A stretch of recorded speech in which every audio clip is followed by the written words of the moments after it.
आप सभी का मेरे YouTube चैनल में एक बार फिर स्वागत है। आज का हमारा टॉपिक है प्रसार शिक्षा। प्रसार शिक्षा का इम्पोर्टेंट टॉपिक है। प्रसार शिक्षा क्या है, इंट्रोडक्शन और उसके शिक्षा के दर्शन क्या क्या है और दर्शन की विशेषता क्या क्या है, आज हम इस वीडियो में देखेंगे। तो शुरू करते हैं आज का अपना टॉपिक। डगलस मैसेंजर के शब्दों में प्रसार शिक्षा की क्या परिभाषा है। प्रसार शिक्षा एक ऐसी शिक्षा है जिसका उद्देश्य उन व्यक्तियों की अभिवृद्धि और अभ्यास में परिवर्तन लाना जिसके साथ कार्य किया जाना है। प्रसार शिक्षा के जो भी कार्य करने के लिए व्यक्ति या उनकी अभिवृद्धि और विश्वास में अभ्यास में परिवर्तन लाया जाता है। एस.बी. सुपे के अनुसार दूसरा परिभाषा है प्रसार शिक्षा ग्रामीण लोगों की शिक्षा है जो उन्हें नियमित संस्थागत विद्यालय तथा कक्षाओं की सीमाओं से बाहर रहकर उनके सामाजिक तथा सांस्कृतिक विकास के लिए दी जाती है। इस परिभाषा में ये समझाया गया है कि व्यक्ति जो विद्यालय की सीमाओं से बाहर रहकर जो कुछ भी सीखता है वो सभी प्रकार प्रसार शिक्षा की श्रेणी के अंतर्गत आते हैं। उसके बाद है प्रसार शिक्षा के कार्य क्षेत्र को 3 भागों में विभाजित किया गया है।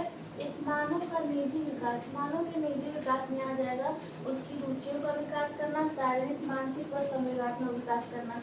फिर मानव के परिवेश का विकास, मानव जिस परिवेश में रहता है उसका विकास किया जाता है। फिर उसके बाद आता है मानव द्वारा निर्मित संसाधनों तथा संस्थाओं का, जो भी संसाधन मानव अपने कार्य में उपयोग करते हैं अपने संस्थाओं के लिए, उन सभी का विकास करना। फिर आता है प्रसार शिक्षा के दर्शन कौन कौन से हैं। तो प्रसार शिक्षा है व्यवहार में परिवर्तन लाना।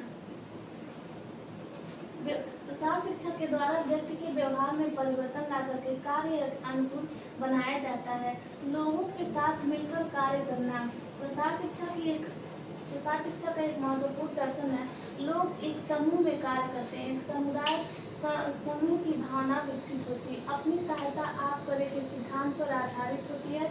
इसमें व्यक्ति अपनी सहायता स्वयं करके सीखता है। सभी लोगों के लिए ये शिक्षा है। ये व्यक्ति इसमें करके सीखता है। व्यक्ति इसमें प्रजातांत्रिक होता है, सबके हित में जो कार्य किया जाता है। फिर सतत एवं अंतहीन है। प्रसार शिक्षा सतत चलने वाली प्रक्रिया है, इसका कोई अंत नहीं है। व्यक्ति जीवन जन्म से मृत्यु तक इसमें सीखता ही रहता है। सामूहिक प्रयास से समूह के लोग मिलकर के किसी कार्य को करने का प्रयास करते हैं, देखकर विश्वास करते हैं। व्यक्ति किसी भी नई चीजों को देखकर सीखता है और उसमें विश्वास करता है।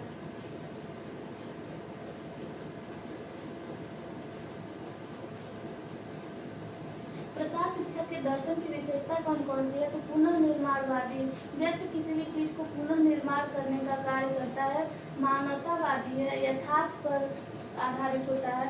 परिणाम उन्मुख होता है। आदर्शवादी होता है, प्रयोग के लिए अनुकूल होता है। और आवश्यकता, व्यक्ति अपनी आवश्यकता के अनुकूल ही सीखता है। जिस चीज के लिए उसे आवश्यकता होती है वही सीखता है, अनावश्यक चीजें वो नहीं सीखता। आई होप आप सभी को यह पसंद आया हो। यदि पसंद आए तो प्लीज़ मेरे चैनल को लाइक, शेयर एंड सब्सक्राइब जरूर करें।